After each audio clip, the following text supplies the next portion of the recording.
Hi అండి. ఈరోజు ఇది బాలామృతం దోశలు అనమాట. చాలా సాఫ్ట్గా చూసారా, ఎంత మంచిగా కలర్ కూడా మంచిగా వచ్చిందనమాట. ఇందులో వచ్చేసి ఇందులో ఏమీ యాడ్ చేయాల్సిన అవసరం లేదండి. ఓన్లీ ఈ పిండితో బ్యాటర్ అనేది ఎలా కలుపుకోవాలో దాన్ని బట్టే మనకి ఇక్కడ దోశలు అనేది ఇంత మంచిగా వస్తాయి అన్నమాట. ఇప్పుడు కొంచెం ఒక 2 కప్పులు బాలామృతం తీసుకుంటున్నాను అనమాట. నేను ఇప్పుడు వాటర్ అనేది యాడ్ చేసుకోవాలి. వాటర్ యాడ్ చేసుకొని పిండి ఈ కన్సిస్టెన్సీలో అంటే మనం మరీ పల్చగా దోశ పిండిలా కలుపుకోకూడదు అనమాట. ఇది కొంచెం థిక్గానే ఉండాలన్నమాట.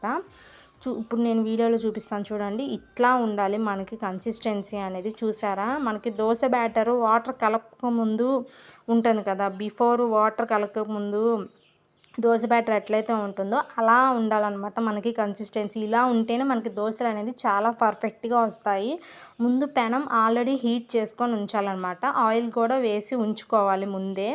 ఆయిల్ వేసిన వెంటనే పిండి కూడా యాడ్ చేయొద్దు, అప్పుడు ఇట్లా పర్ఫెక్ట్గా రాదనమాట. కొంచెం సేపు అయిన తర్వాత ఇట్లా ఒక గెరిటె మాత్రమే వేయండి, ఇట్లా రౌండ్ చేయండి. చాలా మరీ పలుచగా కూడా దోశ అనేది వేసుకోకూడదు. దోశ పిండిలా కొంచెం మందంగానే వేసుకుంటేనే మనకి ఇక్కడ బాలామృతం దోశలు అనేది మంచిగా వస్తాయి అన్నమాట.